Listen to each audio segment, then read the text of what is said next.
സമ്മതമില്ലാതെ വിവാഹ നിശ്ചയം. ജീവനൊടുക്കിയ 18-കാരിയുടെ പോസ്റ്റ്മോർട്ടം ഇന്ന്. മലപ്പുറം ആമയൂരിൽ വീട്ടിൽ തൂങ്ങി മരിച്ച നിലയിൽ കണ്ടെത്തിയ നവവധുവിന്റെ പോസ്റ്റ്മോർട്ടം ഇന്ന്.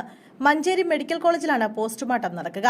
ഇന്നലെ വൈകിട്ട് 6 മണിയോടെയാണ് ഷൈമ സിനിവർ എന്ന 18-കാരിയെ വീട്ടിൽ തൂങ്ങി മരിച്ച നിലയിൽ കണ്ടെത്തിയത്. വെള്ളിയാഴ്ച ഷൈമയുടെ നിക്കാഹ് നടന്നിരുന്നു. വിവാഹ ചടങ്ങ് അടുത്ത ദിവസം നടക്കാനിരിക്കെയാണ് മരണം. യുവതിയുടെ താൽപര്യമില്ലാതെയാണ് നിക്കാഹ് കഴിപ്പിച്ചതെന്ന് അന്വേഷണത്തിൽ വ്യക്തമായതായി പോലീസ് പറഞ്ഞു.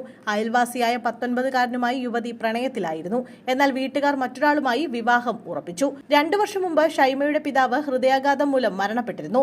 പിതാവ് മരിച്ചതിനെ തുടർന്ന് അദ്ദേഹത്തിന്റെ സഹോദരന്റെ വീട്ടിലായിരുന്നു ഷൈമ താമസിച്ചിരുന്നത്. കഴിഞ്ഞ വെള്ളിയാഴ്ചയാണ് ഷൈമയുടെ നിക്കാഹ് നടന്നത്. മതപരമായ ആചാരങ്ങൾ പ്രകാരമായിരുന്നു ചടങ്ങ്. നിക്കാഹ് കഴിഞ്ഞുവെങ്കിലും പെൺകുട്ടിയെ ഭർത്താവിന്റെ വീട്ടിലേക്ക് കൂട്ടിക്കൊണ്ടുപോയിരുന്നില്ല.